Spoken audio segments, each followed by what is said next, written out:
Las pymes advierten por la llegada de productos asiáticos, mayores dificultades en pagos de proveedores. Abril fue un mes de menor ventas que marzo. Si bien destacan que se trata de una caída esperable, los comerciantes ponen un foco también en la llegada de productos del sudeste asiático. Hay dudas sobre la posibilidad de bajar los precios de los productos hechos acá o lo local que tenemos. La tenemos en línea a Yanina Lojo, asesoramiento integral para empresas de comercio exterior y finanzas. Yanina, Sergio y Analía de Radio 2, hola, buena mañana. Hola, ¿qué tal? ¿Cómo están? Buenos días, un placer. Gracias por atendernos. Bueno, entre tanta quita de impuestos a la importación, a los productos de afuera, ahora a lo que aún se fabrica también acá en la Argentina, pero se vendía con impuestos, con aranceles, ¿cómo queda la industria local y las pymes y cuál es el panorama actual? Bueno, a ver, hay una realidad y es que las pymes hoy tienen lo que se llama el efecto costo argentino, ¿sí? Lamentablemente la situación propia de nuestra economía nos ha dejado podríamos decir, 20 escalones más abajo que el resto de los competidores internacionales. Pero esto no es un problema de ahora, es un problema que se viene gestando hace mucho tiempo, en parte por una economía que estuvo mucho tiempo cerrada, lo cual hizo que se generaran un montón de inconvenientes.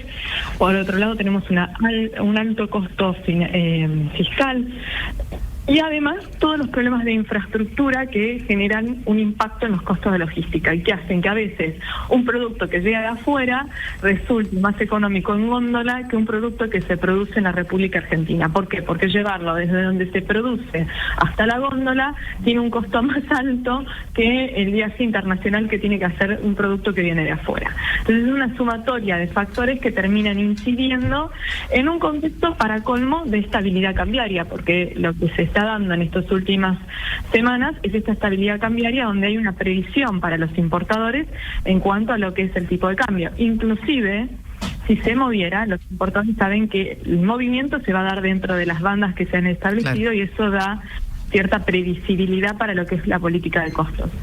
Está bien, está claro, digamos, el diagnóstico. Bueno, pero ¿hacia dónde avanzamos?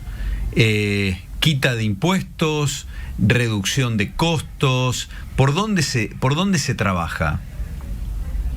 Bueno, a ver, una de las cuestiones más importantes sería hacer un trabajo importante en la cuestión de infraestructura, pero eso no da resultados en el inmediato, y hoy lo que necesitamos es cuestiones que resuelvan el problema rápido. Entonces, si vamos a pensar en cuestiones que cambien el panorama o que puedan tener un efecto rápido, tenemos que hablar claramente y empezar a discutir el tema de la reforma fiscal. Hay que darle un corte a el tema de la alta carga tributaria, hay que ver la cuestión de los impuestos. Más que nada la cantidad de impuestos provinciales y municipales. Un producto que pasa por distintas provincias se ve afectado, o sea, que del punto de producción hasta donde se va a comercializar pasa por distintas provincias, va pagando impuestos en todas esas provincias y eso genera una altísima distorsión en el precio final que el consumidor termina pagando. Entonces creo que lo más importante ahora sería sentarnos a discutir qué impuestos son los que se tienen que quedar y qué impuestos hay que modificar o incluso eliminar. Claro, ayer la persona de Tierra del Fuego que nos hablaba, nos defendía la producción o el ensamble de celulares, decía, un celular sale de acá y cuesta en Tierra del Fuego $1.210, el más caro, pero llega a la góndola Buenos Aires a $2.000. ¿Por qué tanta la diferencia? Porque después termina siendo todo carísimo, es como que no encontramos un término medio. Bueno, a ver, de Tierra del Fuego a Buenos Aires tiene un trayecto importante, ahí tenemos los costos logísticos, después tenemos, por ejemplo, el caso de los impuestos internos que ahora van a desaparecer. Para el caso de los celulares producidos en Tierra del Fuego no se va a pagar más impuestos internos. Los impuestos internos eran altamente distorsivos. Después tenemos el impacto de ingresos brutos, realmente lo que es ingresos brutos, pero genera una distorsión en los precios que es hora de que se solucione. Yo entiendo que es un mecanismo que tienen obviamente los estados provinciales para financiarse, pero a las empresas les genera un ahogo fiscal enorme. Otro ejemplo, las tasas municipales, ¿sí? Cualquiera que tenga, vamos a un ejemplo ahí en Rosario, ¿sí?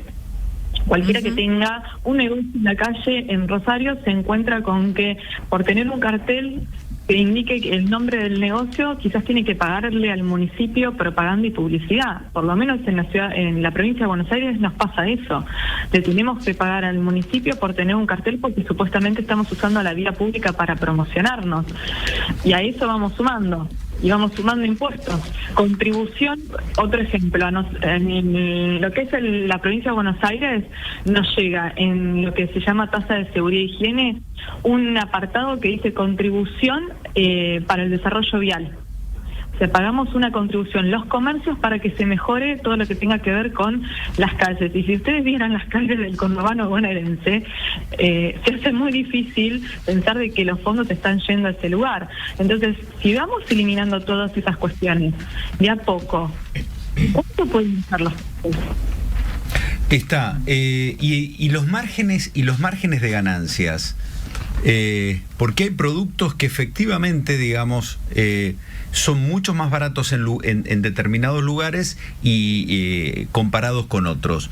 En ese punto, ¿qué se puede trabajar? El tema de los márgenes de ganancia, ahí ya es una cuestión interna de cada empresa, donde se hace obviamente una evaluación en función de, cuál es el rendimiento que la empresa desea obtener en función de la inversión que hizo, ¿sí? Porque detrás de cualquier negocio, hasta un kiosco, hay una inversión y un compromiso de parte de quien lo pone y espera una rentabilidad. Y lo que hace la competencia, y más cuando se abre la competencia internacional, es traer, ¿sí?, a la mesa márgenes de negocio, márgenes de ganancia más bajos, porque obviamente son más jugadores, el precio es uno de los factores por los cuales se compite, y lo que terminan teniendo que hacer las empresas es resignar márgenes de utilidades para poder tener un mayor, o sea, ir por volumen y no por margen. Claro, la venta pasa a ser por volumen y no por margen. Lo que nosotros advertimos que acá es como que nadie quiere bajar un poco. O sea, nadie quiere, nadie porque no confía, porque obviamente este país es así. Cuando vos intentaste regular, después te aparece con una sorpresa porque no es estable. Entonces, claro, a los consumidores nos es casi imposible. Pero después, si por otro lado entran productos de afuera, destrozás la industria local. Es como que en el medio no llegamos a un término medio, ¿no? No podemos cerrar la competencia internacional porque por tener la competencia internacional cerrada estamos atrapados en este círculo vicioso de que si tocamos los márgenes, si tocamos que tenemos costos. Hasta ahora nadie se preocupó en mirar la cuestión impositiva y cómo mejorar el costo argentino porque la economía estaba cerrada. Claro. Ahora que de golpe la economía empieza a estar abierta, nos damos cuenta de que había un montón de lugares por donde estábamos pagando sobrecostos. Los consumidores, los fabricantes. Entonces, fíjate el daño que se le hizo a la industria al tenerla cerrada tanto tiempo que claro, no permitió que se optimizara, por ejemplo, otras cuestiones, que se buscaran, no sé, mecanismos de... Voy a dar un ejemplo, porque se habla mucho del tema de las importaciones como si que las importaciones fueran enemigas acérrimas de los industriales, y los industriales importan, y cuando las importaciones estuvieron totalmente cerradas, con las tiras, los industriales tenían las fábricas paradas porque no tenían insumos, materia prima para producir. Pero una de las cosas que a los industriales más les interesa es lograr conseguir bienes de capital. Si vos podés acceder a comprar bienes de capital que te permitan optimizar tus procesos de producción, podés lograr bajar costos productivos.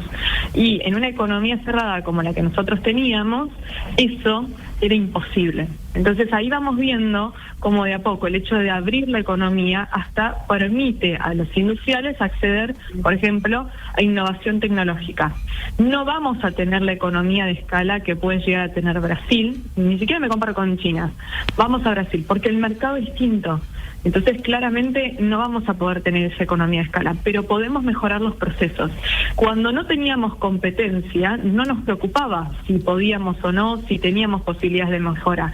Pero cuando la competencia nos empieza a apretar, ahí es donde nos sentamos a mirar, mira, yo acá tengo una posibilidad de optimizar, de mejorar, y eso es lo importante, ver dónde podemos mejorar. Porque yo estoy segura que las empresas argentinas tienen muchísimo potencial y que si se les da las herramientas van a poder crecer muchísimo. Janina, muchísimas gracias. Muchas gracias por tu tiempo. No, gracias a ustedes, fue un placer y estamos en contacto. Gracias, ahí estaba Janina Lojo, asesoramiento integral de empresas de comercio exterior y finanzas. Claro, lo que nos pasó, ¿no? Tanto tiempo de tener cerrado el comercio exterior o lo que viene de afuera, la industria nacional con un montón de impuestos, hoy es una trampa.